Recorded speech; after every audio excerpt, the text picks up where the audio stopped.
মানুষ নানান কারণে আত্মহত্যা করে, সবচেয়ে বেশি করে ডিপ্রেশনে ভোগে।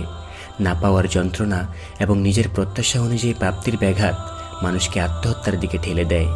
হতাশা, একাকিত্ব, উপেক্ষা ও অর্থাভাব মানুষের বেঁচে থাকার স্বাদ মিটিয়ে দেয়। এভাবে ধীরে ধীরে মানুষ আত্মহত্যাকে দুনিয়াবী যন্ত্রণা থেকে বেঁচে যাওয়ার মাধ্যম হিসেবে গ্রহণ করে, অথচ এই আত্মহত্যা দিয়েই তাদের চূড়ান্ত যন্ত্রণার পথ রচিত হয়। মানুষ প্রথমেই বড় ধরনের একটা ভুল করে।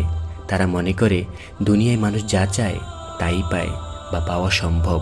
এই বিশ্বাস যাদের ভেতর গেঁথে যায় তাদের ডিপ্রেশনে ভোগার হার অনেক বেশি। নিজের মতো করে পাওয়ার এই চিন্তাটাই হচ্ছে সবচেয়ে বড় ভুল।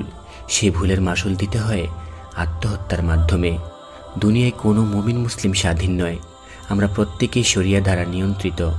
শরিয়ার অন্যতম পাঠ হচ্ছে তাকদির, আর সেই তাকদির বা ভাগ্যের নিয়ন্ত্রণ একমাত্র আল্লাহর হাতে। আমি জানি না আমার ভাগ্যে কি আছে। ইমানে মুফাসসালের ভেতর আমাকে না জেনেই মনে প্রাণে বিশ্বাস করে বলতে হয়েছে ওয়াল কাদ্রি খাইরিহি ওয়া শাররিহি, অর্থাৎ আমি তাকদিরের ভালো মন্দের প্রতি ঈমান এনেছি। এই ঈমানটা যতদিন সজীব থাকবে ঠিক ততদিন মানুষ এমন ডিপ্রেশনে পড়বে না যে ডিপ্রেশন তাকে আত্মহত্যার দিকে নিয়ে যেতে পারে।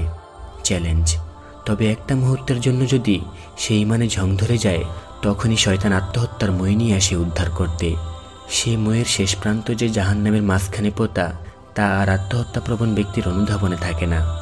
মানুষ যখন চিন্তা চেতনায় এবং কাজকর্মে আল্লাহর স্মরণ থেকে বিমুখ হয়ে যায়, ঠিক তখনই শয়তান হয়ে যায় তার একান্ত সহচর। এমন ব্যক্তিদের দেহে শয়তান রূপী জিনের আসর বসে প্রতি মুহূর্ত, জমিয়ে আড্ডা দেয় তারা। সেসব বাধা ডিঙিয়ে সুস্থ চিন্তায় ফিরে আসা তাদের পক্ষে আর সম্ভব হয় না। ডিপ্রেশনে অতলে হারিয়ে গিয়ে তাকদিরকে অবিশ্বাস করে আত্মহত্যার রশিদে খোঁজে শান্তি।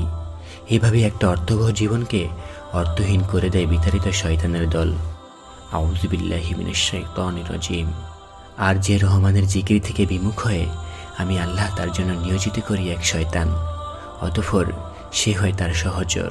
সুতরাং আত্মহত্যার মূল কারণ হচ্ছে আল্লাহর স্মরণ থেকে বিমুখ হয়ে দুনিয়াবী আসবাবে সফলতা তালাশ করা এবং তাকদিরকে তুচ্ছ জ্ঞান করে একাডেমিক যোগ্যতায় নিজেকে প্রতিষ্ঠা করার চিন্তা করা। এভাবে যেতে থাকলে ভিডিওটি অনেক দূর চলে যাবে। বড় ভিডিও দেখে তখন অনেকেই বিরক্ত হতে পারেন। সেই বিরক্তি থেকে জন্ম নিতে পারে ডিপ্রেশন। থাকে এই পর্যন্তই।